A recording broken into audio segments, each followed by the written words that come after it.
So guys, sa labas ako mag paperito. Uy.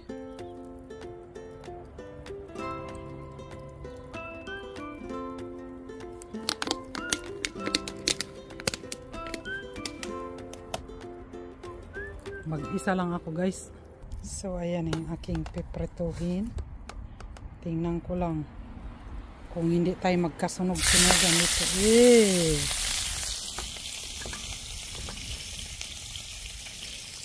Wag lang mahulog.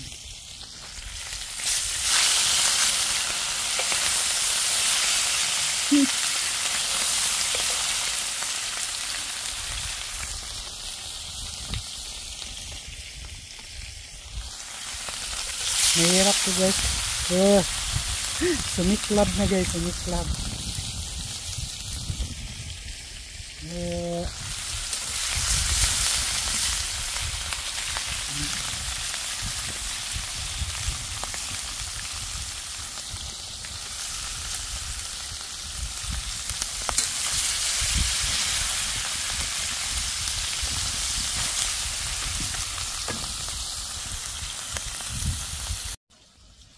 So ayan ang niluluto ko guys. Lumayo-layo ako ng konti kasi baka pati ako matalsikan. O saan ko ba ito ilalagay para makita nyo ako?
Nilayo-layo ko guys kasi baka matalsikan tayo.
So ayan siya guys, wait lang ha. So ayan, nalayo-layo ko guys basta matalsikan tong aking camera. Kaya ganun guys ako magprito dito sa labas para hindi mangamoy sa loob ng bahay. Diba? Para hindi mangamoy dito sa labas ang amoy, pero central naman yan eh, open air.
So puntahan ko muna guys yung aking ginisang talong at kalabasa. Ayan na guys ang aking talong at kalabasang ginisa, at sinarado ko muna. Baka maya magkasunog-sunog na tayong lahat. Yun na nga guys, magkasunog-sunog na nga. Ayan oh. Ang bilis kasi malakas yung apoy.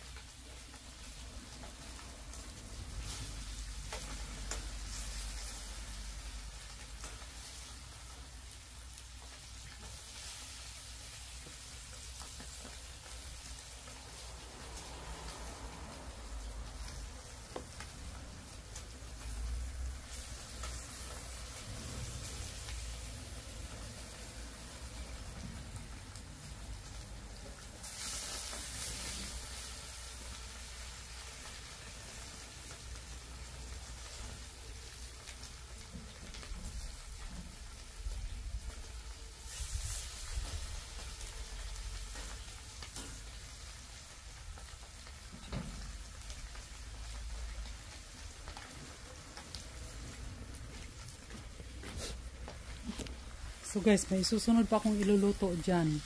Yung aking dried fish. Ang ganda pa naman ng langit namin, no? Di nakapagparito ako sa taas ng bubong. Ay, hindi ko pala napindot. Ayan na guys, yung aking dried fish. Magkasunog-sunog na tayo dyan. So guys, paliwanag ako uli. Kasi pag sa loob ng bahay, napaliwanag ko na to kanina sa aking LS. Mega love shoutout LY Mata o Darlie Mata. At ito na, tapos ko na magprito. Ayun, tapos ako magprito. Bilad na lang dyan. Dried fish na lang yung natira. Pinasok ko na sa loob yung aking pinirito. At habang napiprito ko dito, tatakbo naman ako sa loob para tingnan ko yung aking ginisang talong at kalabasa. So, medyo mahirap pag pinagsabay kasi malakas ang apoy dito. Kaya pinahinaan ko muna doon. Ayun, hindi pa rin tapos yun kasi isinara ko kanina yung apoy doon sa loob. Okay lang naman kasi electricity. Pero yung dito kasi, ayan, delikado pag iniwan ko, sunog. Masusunog talaga. Medyo sunog na nga yung iba, pero okay lang yan. Kasi hindi naman masyado, makain pa naman. So, yan guys, masabi ko lang, nagpiprito ko dito sa labas dahil nga sa amoy ng pinirito. At lalo na itong dried fish. Ayan oh. Ayan, ayan. Maamoy talaga. Pero, naaamoy yan ng kapitbahay. Mga serado naman yung pintana nila. At saka, pag maamoy man nila ay mawawala naman kaagad yan kasi open air. Yun ang ginagawa ko guys, kasi pag sa loob ng bahay talagang ako lang ang makakaamoy na niluluto ko, at ayoko ng amoy ng pinirito, pero gusto kong kumain ng pinirito, lalo na yung dried fish. So yan ang ginagawa ko, dito ako magluluto sa labas pag summertime. September 9 na kasi ngayon, magwi-winter na rin kami, pero sa loob ng bahay pag winter time, kahit na winter time, dito rin ako nagluluto pa rin sa labas. Minsan pag kaya ko yung lamig, kaya rin ang lamig, pero ngayon guys, kala ko nga hindi masyadong mainit din, kasi mamaya uulan na yan, at ang weather namin ngayon ay magbabago na rin, bukas ulan, mamayang gabi uulan na yan. So maganda rin ang pagprito ko ngayon para hindi tayo matalsikan ng ulan. So yun lang guys, thank you for watching, at yan, ganun ang ginagawa ko dito sa amin. Hindi tulad dyan sa atin na pwede tayong anytime magprito pag nasa labas. Meron tayo kasing dirty kitchen na sinasabi na ibig sabihin na nasa labas open air din. So yan din ang ginagawa ko dito, open air din ako, o di ba? So thank you for watching. Bye bye.